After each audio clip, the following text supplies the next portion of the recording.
be this type of person, but every once in a while it creeps out. I'm human and I can't help it. You never want to have a good day just because someone else is having a bad day. But sometimes it happens.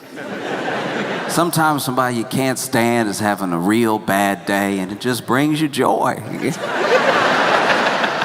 know what I mean? Sometimes, because we're all gonna have our good days and bad days, but sometimes somebody's having a bad day and you're like, you earned it. You earned it. Oh. Last Sunday, Trump had a very bad day.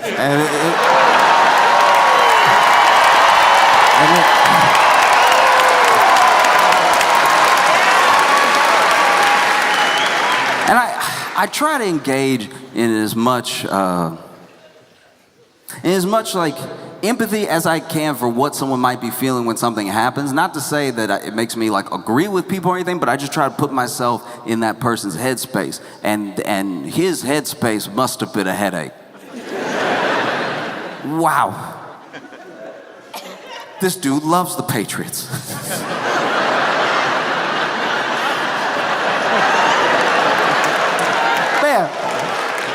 This dude loves the Patriots, and for an entire half, whew, you would think they just weren't meant to hold the ball. I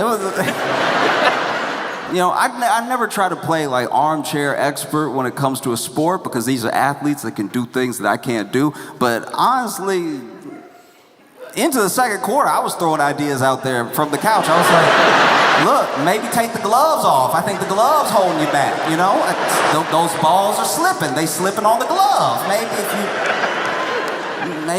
really grip it as it comes at you. This is why you need to grow your fingernails out. That's what you need to do.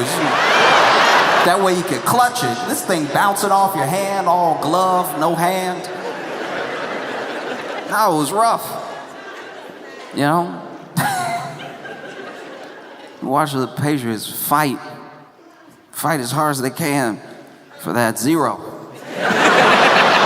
That was, whew. You never want to see somebody play a sport, especially in an elite level, that makes it look like you could do it. You know what I mean? Like, by the 5th time they sacked the quarterback, I was like, yeah, I'd probably panic too. Like, I can see that happening. And then, if Trump thought he had a bad night watching the Patriots lose, and then Bad Buddy showed up.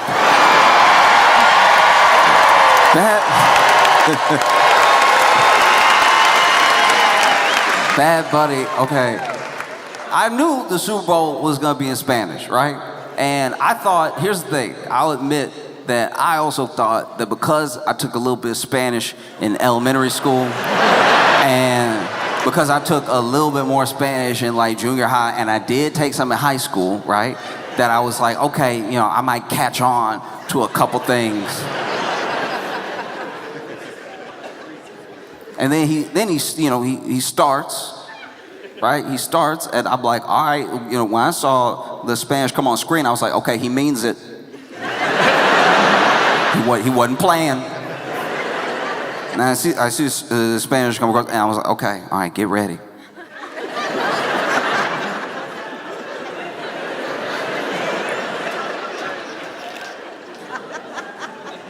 And even when they played the opening titles, I was like,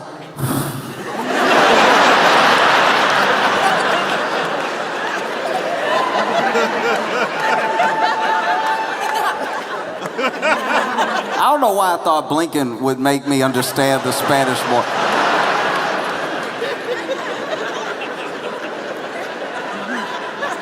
I opened my eyes wide. I did everything I could. Turns out that opening was just Bad Bunny's full name. Had to be told that later. My friend Maria helped me out, and I was like, oh, okay, that makes sense, because it's his, because he's, yes. And we open up on these sugarcane fields, like what looks like the sugarcane plantation, and it's hitting notes of historically in Puerto Rico there was African slavery when Puerto Rico was owned by the Spanish, and it turned into, even in the transition from Spain to the U.S., it's turned into a habit for whoever is controlling Puerto Rico to absolutely abuse the labor and the land of the people. And so you see, even though this Super Bowl was full of joy, even though it was full of things that were pointing to different parts of the culture, everything that he was pointing to was to something that had a darker side of the history of the treatment of the people and of the land. And we see Bad Bunny starting to dance. He's got the football, and in no time he had cleared way more yards than the Patriots. Like, it was genuinely insane. It felt like he was, felt like he was making a statement about that. I know he probably wasn't, but he couldn't have known the outcome of the game beforehand. But like, wow. Moving very easy, moving his shoulders and everything. I was like, okay. Bad Bunny starts singing, and all I can say is my Duolingo failed me, all right? Wow. I didn't know, I could feel the vibe of what was happening, and I was like, okay, all right, I think I caught that, all right, house, okay, I think that was... Ooh, okay. Oh, wait till I learn the whole song. Okay, house. I'm positive he said booty. I think he said booty. Shake was in there. That makes sense. Booty, shake. Or maybe he said salt shaker. I have no idea. Not positive.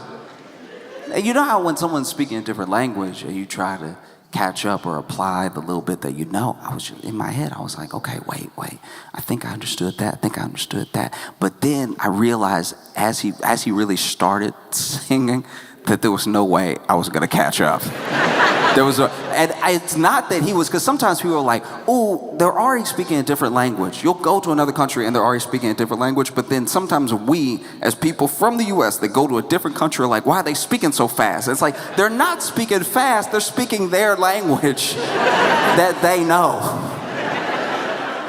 But I will admit that when I was watching Bad Bunny that first go around, I was not understanding faster than he was speaking. I was getting myself all confused. And then, I saw people complaining. They were like, why weren't there subtitles?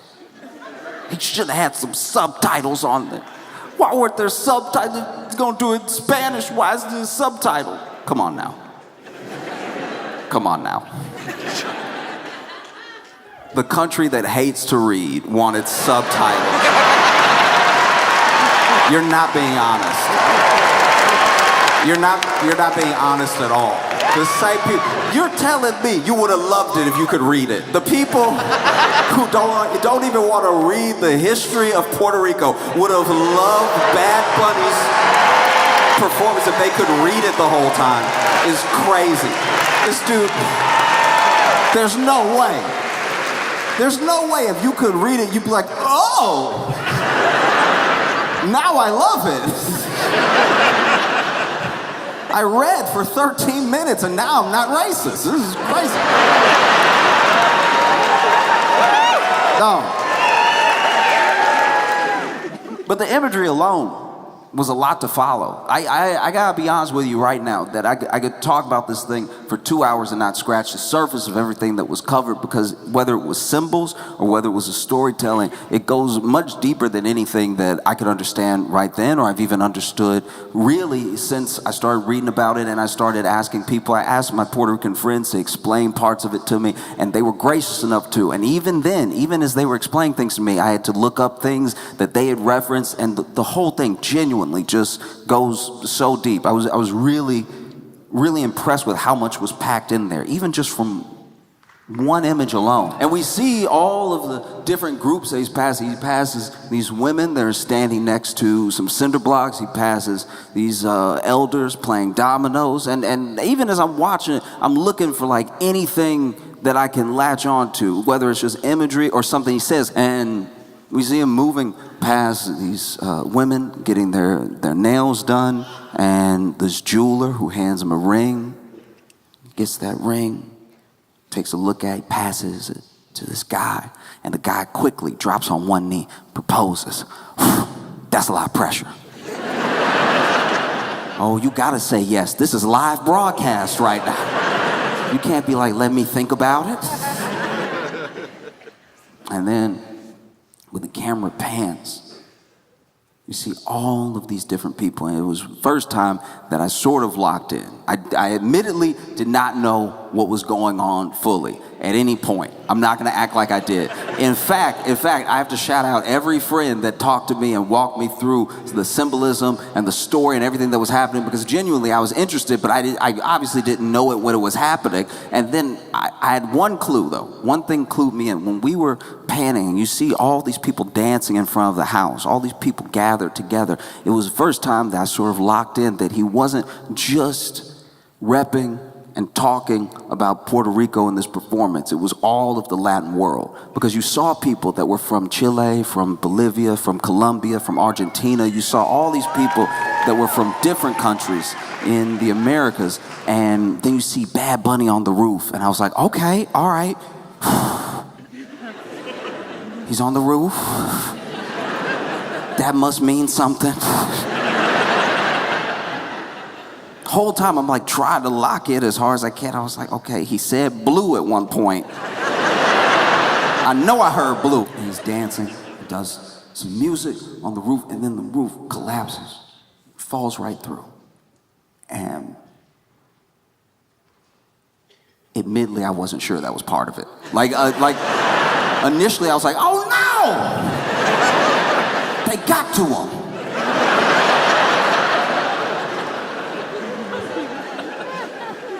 But this dude stands up and there's already a camera inside. I'm like, oh, this was part of the plan. Yeah, everybody's already in here and everything. But he crashes through the roof, and it was actually my friend Joel who told me about how during Hurricane Maria, Puerto Rico was so devastated. And FEMA took forever.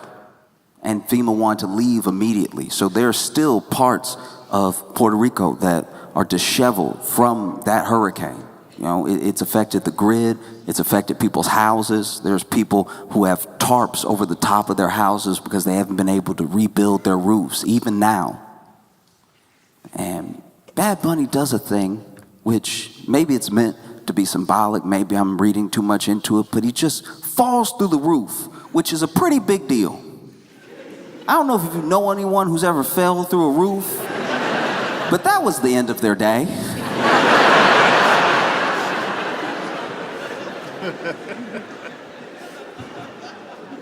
I lived in Louisiana where there are also hurricanes, and I've known two people who have fallen or almost fallen through a roof.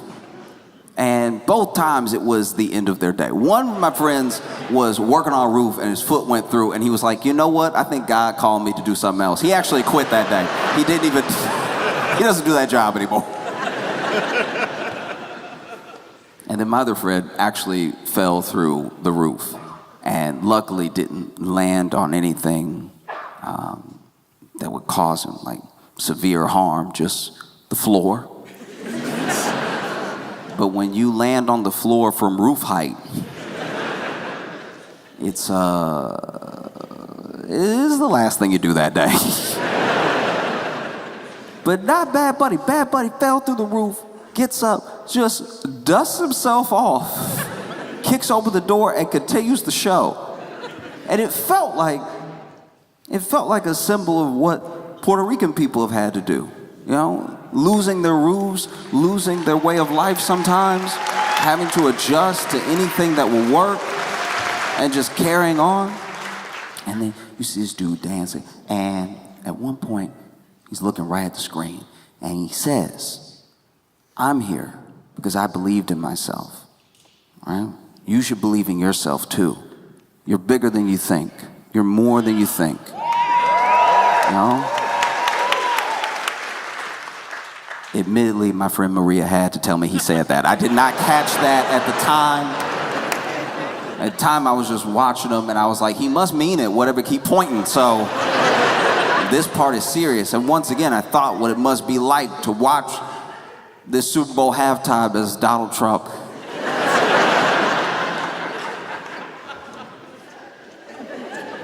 he must have been watching it thinking like, did he say something about me? Did he say something?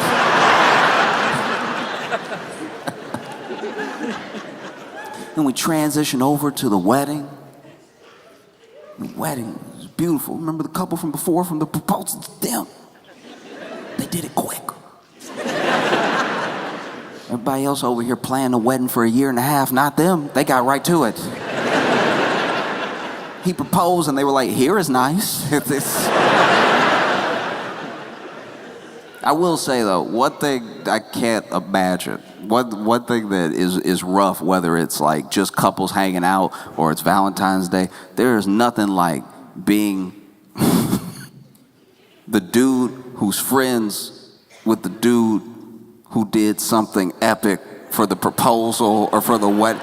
Oh, it'd make you sick. You just sitting there. Because now imagine being their friends this week.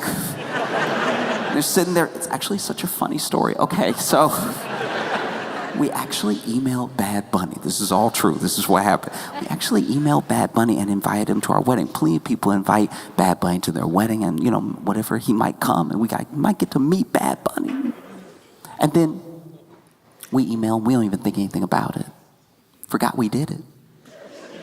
And then we get an email from like badbunny@gmail.com,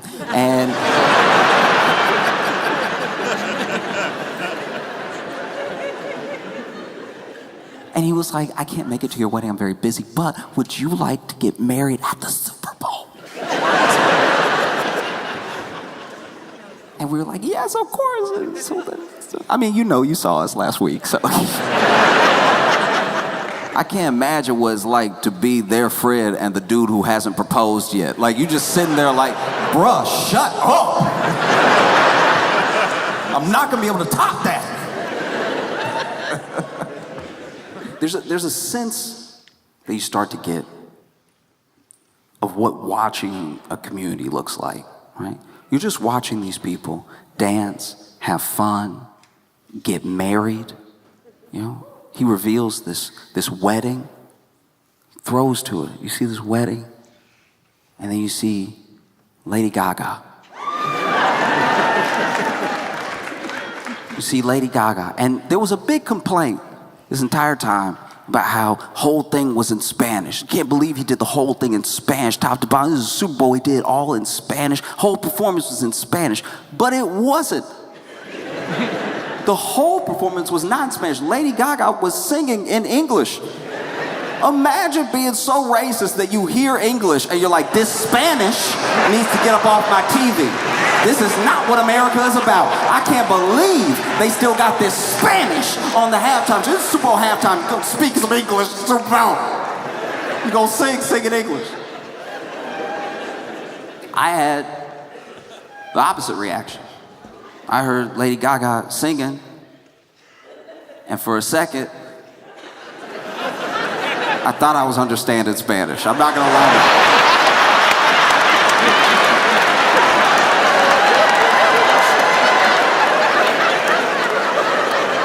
When Lady Gaga started singing, I was like, oh, okay, all right. All right, it's clicking. Oh, this must be what it feels like to be bilingual.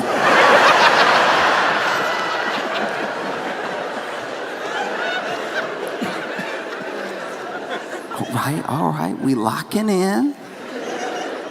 And then you see Bad Bunny, after he dances with Gaga, sings, this dude does like a trust fall off the top of the building and gets caught by the people underneath him. And as far as like symbols and images go, that's a pretty amazing one for your community always having your back. You know, it was really cool to watch.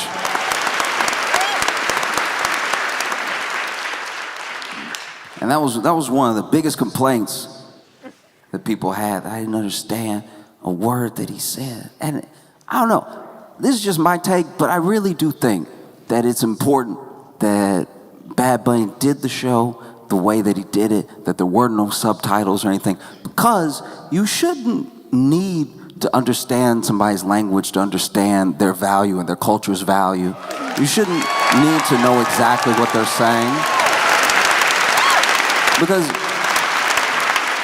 one of the best and coolest things that Bad Bunny did is he just showed, even though the imagery calls to something very dark, he showed how beautiful all that culture is, all over the Latin world, all over North and Central and South America. And it's a very important image to watch, of seeing all these people. Because whenever you're like any minority, usually when you're on a big stage, or it's time for, you know, Oscar noms and everything, the stories that get told about the different groups are usually just about tragedy. It's usually like bad, you know, how much can you make us feel with all of your pain? And it's a very different direction to go, to only show joy, to only show family, to only show this beautiful, blossoming culture, right? Things that people feel like only they understand, only they see, that are never really on a world stage. It's definitely a choice. I think it was the right choice, because when you watch something like that, you see something that you can't possibly combat. You see that these are the people, these people dancing right now, these people having this wonderful time, these people getting married, these people just expressing joy to the highest degree. These are the people being terrorized. Like, these are the people being hunted and harassed by ICE. These are the people being locked up. It's these people. You don't see any monsters on that stage. You don't see any criminals on that stage. You see regular, beautiful people, and those regular, beautiful people are the people who have to stress every single day about their own government coming after them. You know, so many times people have said, why couldn't an American do the halftime show? Never mind the fact that Puerto Rico, like, I can't stop saying it, because the thing that Freudian slip should tell you was that it was always about like culture and race. It was never actually about someone being an American. You know?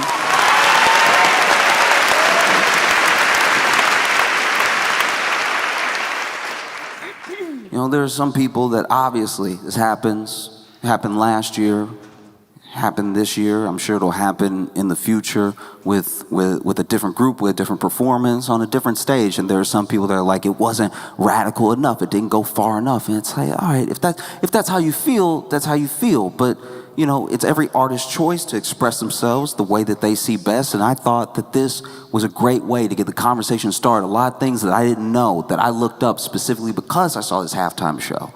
Things that my Puerto Rican friends could have told me before this halftime show, but they didn't know I had the interest, and I didn't know to ask. And so it all starts a conversation. Conversation is incredibly important. Meanwhile,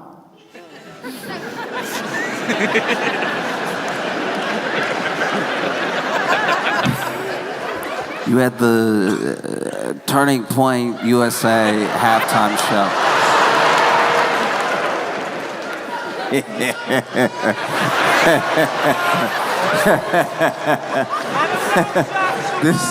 This dude, oh man. All right, so admittedly, I did watch it like way later. I didn't change the channel. They did their own halftime show, Turning Point USA, and they gathered together some of the most famous musicians in the history of music, and they performed a separate halftime show. And I don't know, okay. I saw a dude, I don't know his name, but he got up there and sang a song that I'm sure he wrote specifically for this event.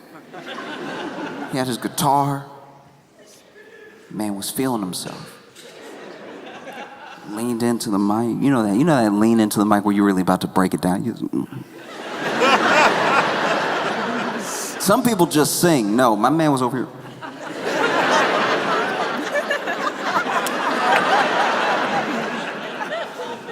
This dude got in.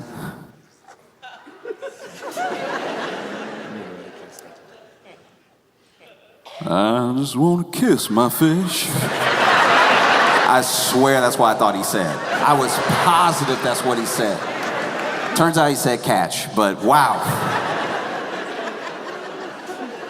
I know I don't speak Spanish, but I thought I had a pretty good handle on English.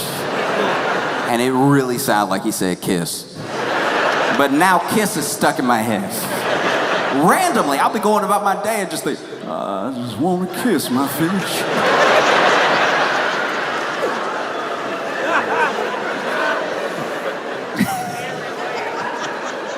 It'd be amazing, even just for the story world of the song, you know? Because the song was about how it's not easy being country in this country anymore. It's very difficult. It's news to me, but it is very hard to be country. And then I guess he goes over what the definition of country is, which is like kissing or catching fish,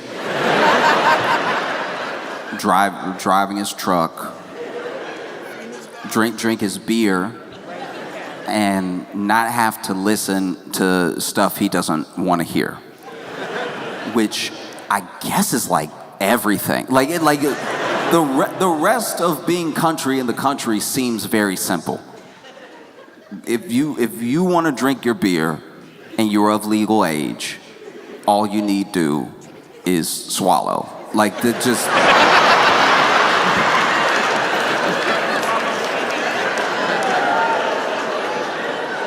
If all you want to do is drive your truck, then I think you just need a license and then it's yours to drive. With gas, I guess that part could be difficult if you don't have gas money. And then, really, outside of hearing things you don't want to hear, the fish is probably the hardest part. Whether you want to kiss a fish or catch it. First of all, to kiss it, you gotta catch it, which is already its own struggle. All right, you're gonna catch the fish when the fish is ready to be caught, when it falls for the bait, or when it gives up. I don't know. And then kissing a fish is just your prerogative. Like that's.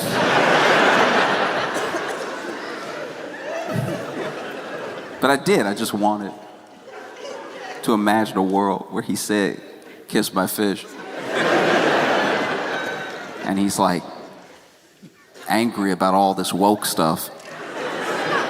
Meanwhile, he's married to a fish.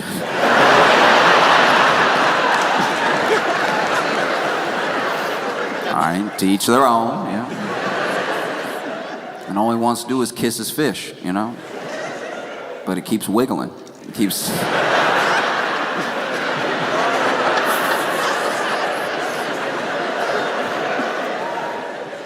And he's like, come here. They had, back-to-back performances. They did a weird thing, though, where basically their halftime show went longer than the Bad Bunny halftime show, like 10 minutes longer. Which means if people wanted to watch the whole thing, they'd have to miss the Super Bowl. That's a choice. I mean... You know, and then there's all this talk about how many people actually watched, because they were saying that like 6 million people watched live and it was climbing, right? And then we hear later that may have been heavily botted. Like I don't know if it was, but I just feel like it would make sense, because whenever I'm on Twitter, the bots are pretty racist, and so I can only imagine like they would probably want to tune in.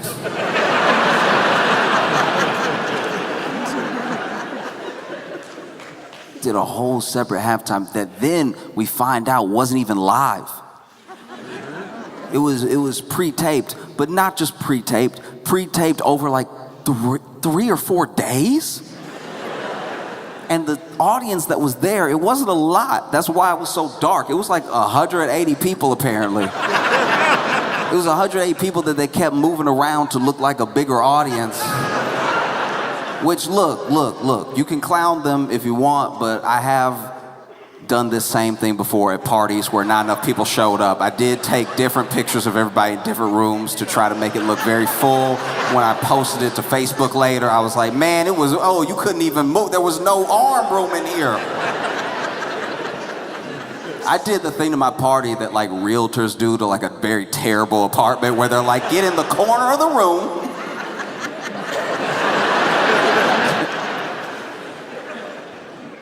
Oh. And so, yeah, apparently these people were told that someone really famous was gonna perform. More famous than Kid Rock. And then Kid Rock headlined it. And then apparently, this is what I've heard, that this shooting was like 3 to 5 takes for every performer. The song over and over again, which was leading these people who were essentially like extras in this production to have 12-hour days.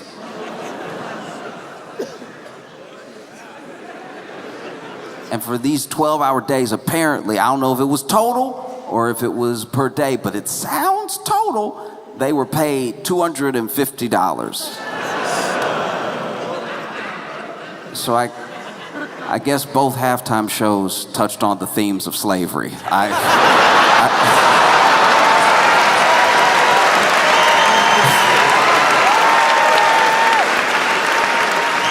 Imagine 36 hours just to hear somebody, I just want to kiss my fish.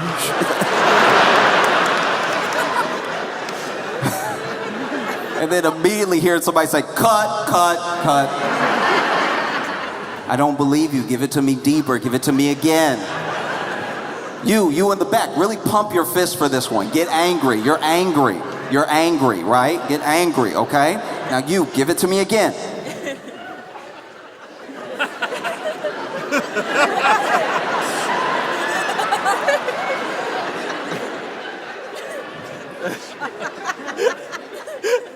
I just want to kiss my fish. No, we don't believe you. We don't know. It's not coming through, all right?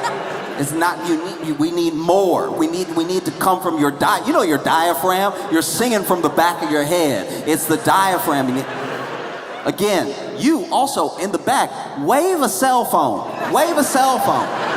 Wave a cell phone. What do you mean it died?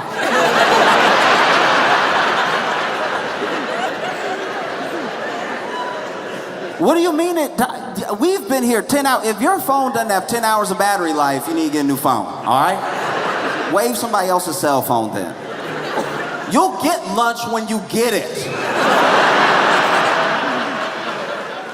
We're having tacos.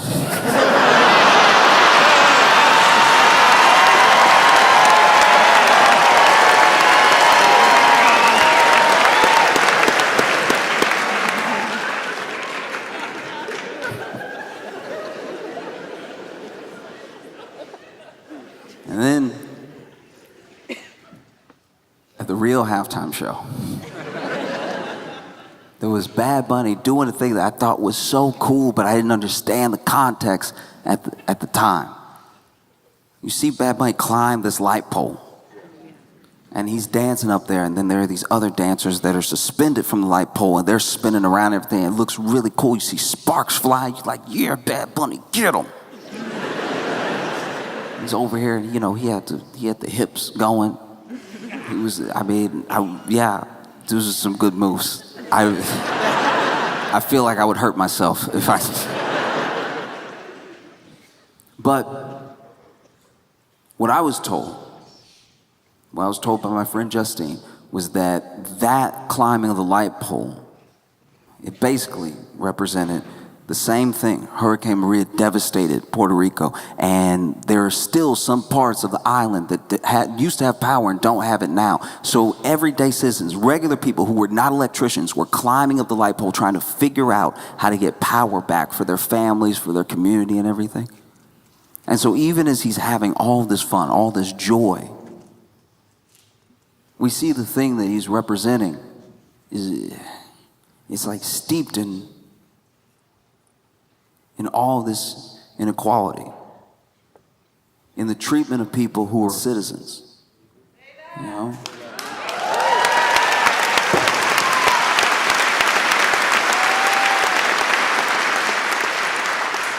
Later on, he throws to Ricky Martin.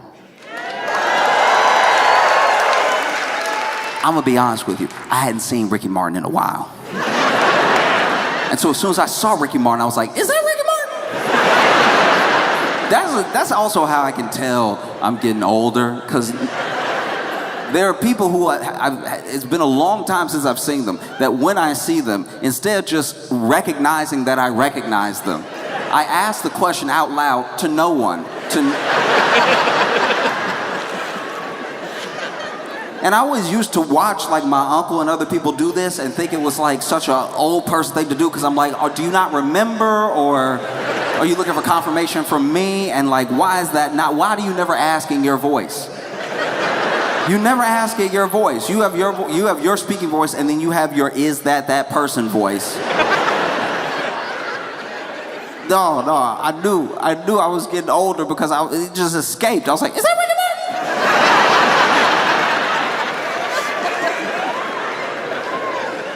Is that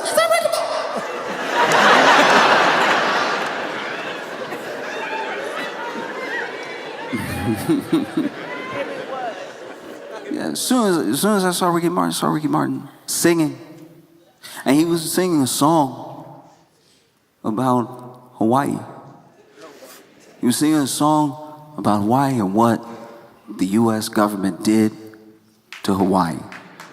You know, they have their statehood now, but they were annexed and they lost a lot of their culture. They lost a lot of their people because of the colonization of the U.S. And you see something similar happening in Puerto Rico. You know, if you really look at the history of the island and how it basically changed hands from Spain to the U.S., and how there were things that Spain did and there were things that the U.S. did. Things the U.S. did are much more recent. It makes them even more harrowing, because we think of things like colonization as things you read about in history books that happened a long time ago. But the effects are still with us right now. And we still see the world experiencing this same sort of colonization, but now it's through different instruments. Yeah. Now it's not, people in weird boots hopping off of boats with muskets. Now it's in the way that we trade. It's in the way that we tax. You look at Puerto Rico, these people don't have statehood. They don't vote on the people that govern them. Those people are picked by the president. And he happens to always pick people who are good for business in the U.S. And you see his little TV with Bad Bunny accepting his Grammy, giving his speech. And Bad Bunny's speech at the Grammys was basically that he sees all this hate. He starts it with Ice Out. And he says that he sees all this hate.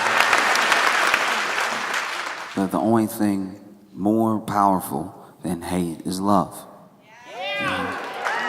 And that's the message that he wanted to leave people with from his Grammy speech. It's clear the message he wanted to leave people with from his halftime performance. And I just don't understand how you can watch a halftime performance and have the sort of response that Trump had. In fact, after Bad Bunny performed, Trump came out and said that was the worst performance what an embarrassment to our great country. Look at that gyrating that they were doing, with kids watching. And I was just sitting there like, wait.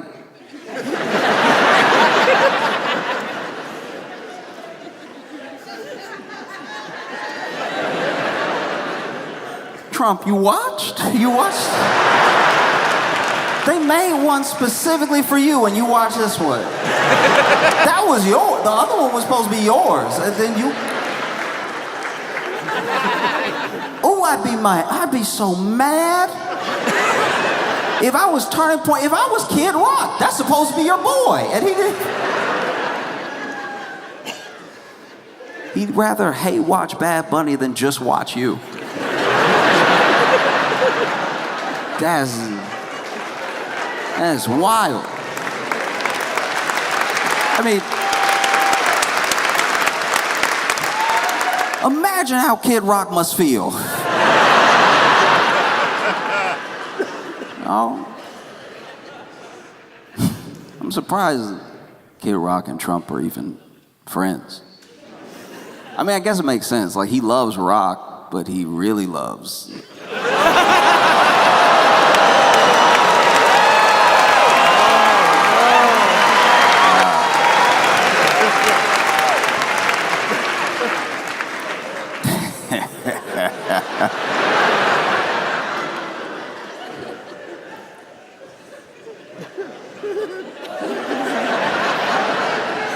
But then you see Bad Bunny with this football. This football says we are all American.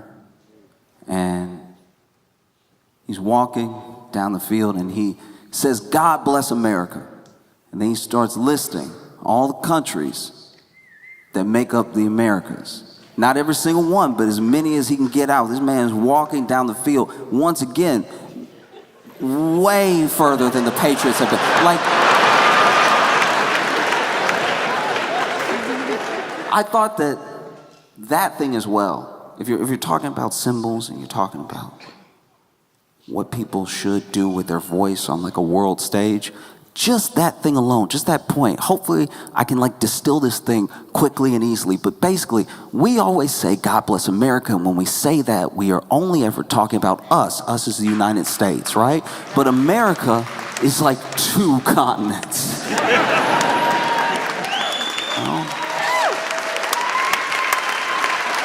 And so this symbol that he's holding isn't listing these countries as just calling to people who have immigrated to the U.S. He's talking about the actual country. God bless Haiti. God bless Chile. God bless Argentina. God bless Bolivia. God bless Colombia. God bless all of these countries, because all of these countries are what make up America. You know? And he's walking towards the camera as he's saying it.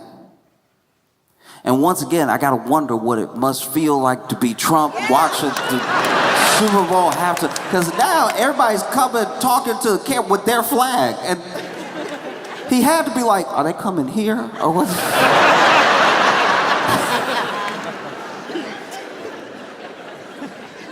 And one thing I thought was really, really cool, genuinely amazing about the show is that the singing and the dancing continued even after the broadcast ended. They did it all the way out the stadium, which is once again another symbol that all revolution, that all protests, all of it occurs in real time, in real life. You cannot just wait or count on some sort of broadcast, and it's not gonna stop just because the broadcast ends. And I just can't imagine like how you could watch this thing and be so angry. They were so angry. Just so deeply angry. You know, and I get it. You don't speak Spanish. I know. I don't either. I get it. You don't speak Spanish, but your hips do. You know? You don't have to understand what's being said. Not really, not to just enjoy music. We send our music all over the world. We send hip hop all over the world. It's been embraced the world over. It's been embraced just as it is. You'll see these concerts in Japan where our artists go there and perform the song in English, and there are people that sing it with them. Even if that's the only English they know, they learn that English because they love that song so much. You know? And look, I'll even say this. I'll even extend a little bit of an olive branch, right? I can understand. You are, in your mind, the one true culture. And you're watching your sport, your favorite sport, on the world stage. And for the first time ever, you're seeing it in a way that you feel like you can't possibly relate to because it's in a different language. You know? Like, we had Kendrick's Halftime, and there was symbolism in it that you may not understand, or it may be like a lifestyle that you don't get. But this thing, having all these people across the Latin world dancing and singing their language, happy, full of joy, could be scary if you think, uh-oh, this is it for us. This is it for us. We're going away. If we're not the center of the Super Bowl, then what are we really? And you're terrified. And you're so terrified, you're watching it. And you don't ask yourself why you need to be the one and only. You're more just watching it and thinking to yourself, what's so great about this? Why couldn't they get something that I like? You know? And listening to it. And then maybe something happens. Something you don't even intend to happen. Maybe something you don't want to happen. You're listening to Bad Bunny, and out of nowhere,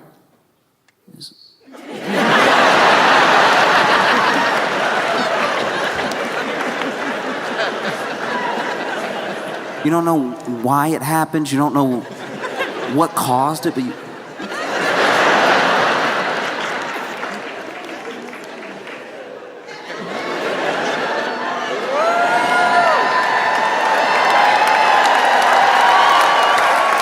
and it's a language you don't get. You're like, I don't know this language, and I don't know why it's making me feel this way. You know, you're so uncomfortable, you feel like you even need to walk it off of it. You're like, what is happening? What is happening?